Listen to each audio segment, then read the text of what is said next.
그리스도 중심 성경읽기 오신 여러분 환영합니다. 지난 시간에 마태복음 1장에서 10장까지 내용을 살펴봤습니다.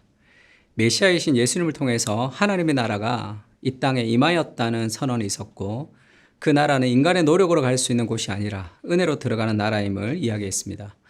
오늘 살펴볼 마태복음 11장에서 19장의 내용은 메시아로 오신 예수님에 대한 다양한 사람들의 오해와 갈등이 그려지고 있습니다. 유대인들은 로마의 압제에서 벗어나게 할 군사적, 정치적 메시아를 기대했기 때문입니다. 마태복음 11장에는 세례 요한의 오해가 먼저 기록되어 있습니다. 세례 요한은 감옥에서 제자들을 보내서 예수님께 질문을 하죠. 오실 그이가 당신이 오니까 우리가 다른 일을 기다리오리이까. 세례 요한은 메시아인 예수님이 이 땅에 오셨기 때문에 이제 하나님의 나라가 시작될 것이라고 생각했지만 자신의 예상과는 달랐기 때문입니다. 로마에서 해방이 되는 그런 하나님 나라를 생각했을 것입니다. 그래서 예수님께 질문을 했고 예수님 이렇게 답변하시죠. 너희가 가서 듣고 보는 것을 요한에게 알리되 맹인이 보며 못 걷는 사람이 걸으며 나병 환자가 깨끗함을 받으며 못 듣는 자가 들으며 죽은 자가 살아나며 가난한 자에게 복음이 전파된다 하라. 이 말씀은 이사야서 61장의 말씀을 인용하는 것입니다. 구약에서 약속한 그 하나님의 나라가 지금 시작되고 있음을 세례 요한에게 알려주고 있는 거죠. 이사야서 61장도 주 여호와의 신이 내게 내리셨으니 가난한 자에게 아름다운 소식을 전하게 하려 함이라. 나를 보내사 마음이 상한 자를 고치고 포로된 자에게 자유를, 갇힌 자에게 노임을 선포하며 여호와의 은혜의 해와 하나님의 보복의 날을 선포하여 모든 슬픈 자를 위로하되. 메시아의 사역이 눈에 보이는 정치적 승리가 아니라 가난한 자에게 아름다운 소식을 전하는 보이지 않는 나라임을 알려주고 있는 거죠. 죄의 노예로 살고 있었던 사람들에게 진정한 자유를 주는 하나님의 나라가 지금 시작되고 있음을 보여주고 있습니다. 예수님이 이 땅에 오셔서 병자들을 고치고 죽은 자를 살리시는 사건은 단순히 개인의 건강을 회복하는 것이 아니라 지금 하나님의 나라가 여기 임했다는 표시의 역할을 하는 거죠. 또 율법에 정통하다는 바리새인들도 예수님을 오해했습니다. 예수님이 선포한 하나님의 나라에 대해서 오해했기 때문에 예수님을 대적하죠. 12장에는 안식일에 밀밭 사이로 가면서 제자들이 이삭을 잘라먹는 사건이 나옵니다. 당시 구약의 율법에서 안식일을 거룩하게 지키라는 말씀을 문자적으로 적용했기 때문에 안식일에 하지 못할 일을 했다고 예수님을 비판하죠. 예수님께 비판하는 바리새인들에게 예수님이 이렇게 대답하셨습니다. 안식일에 제사장들이 성전 안에서 안식을 범하여도 죄가 없음을 너희가 율법에서 읽지 못하였느냐. 안식일에 제사장들은 2배의 제사를 드렸죠. 평소보다. 제사를 드리는 행위는 일하는 행위인데 제사장이 안식일에 더 많은 일을 하는 것이 안식일을 범하는 것이 아니었습니다. 안식일에 일을 해도 허용된다는 말씀을 하시는 것이 아니라 참된 안식일의 본질은 죄에서 자유하게 되고 하나님과 평화를 누리는 것이죠. 그래서 죄를 사하는 제사장의 행위는 참된 안식의 행위라고 말하고 있는 겁니다. 일하지 않는 것이 안식이 아니라 죄에서 노임을 받는 것, 하나님과의 관계가 회복되는 것이 참된 안식의 본질이기 때문에 그렇습니다. 그래서 예수님께서 안식일에 병을 고치는 것이 참된 안식의 회복임을 보여주시면서 손 많은 사람의 병을 고쳐주시는 장면이 있죠. 마태복음 12장에 보면 손 마른 사람의 손을 예수님이 고쳐주셨는데 그것이 안식일입니다.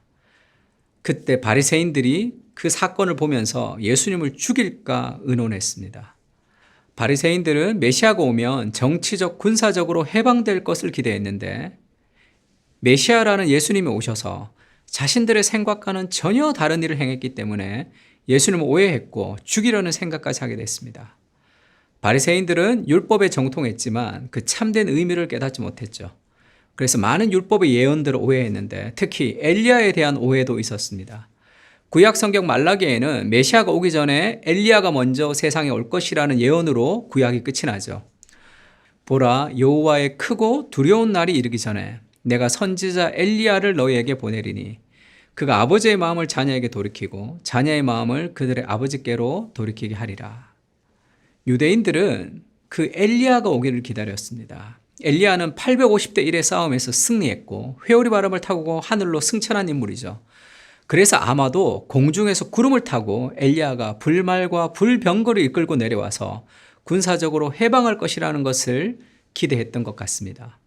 그러나 예수님은 연약한 인간의 몸으로 오셨고 메시아가 오기 전에 주의 길을 예비하러 온 그 엘리야가 바로 세례 요한이다고 설명해 주시는 거죠.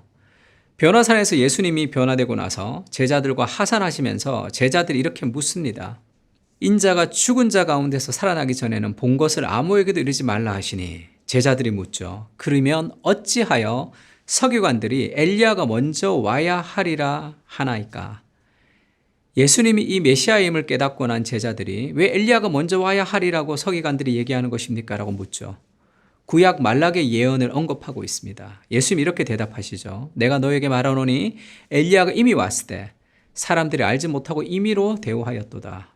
인자도 이와 같이 그들에게 고난을 받으리라 하시니 그제서야 제자들이 예수께서 말씀하신 것이 세례 요한인 줄을 깨닫으리라.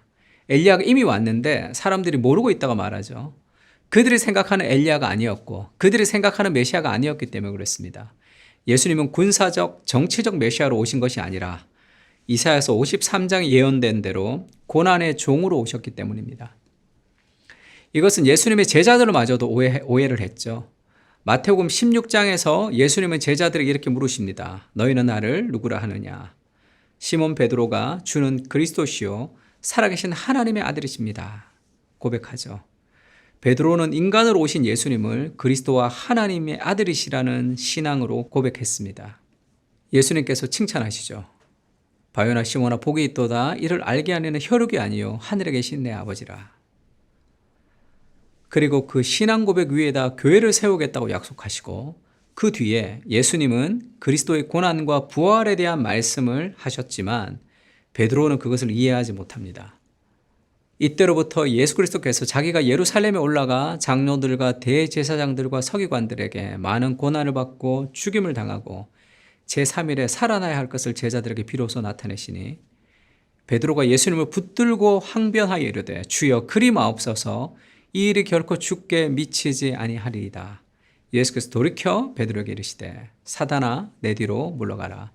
너는 나를 넘어지게 하는 자로다. 네가 하나님의 일을 생각하지 아니하고 도리어 사람의 일을 생각하는도다.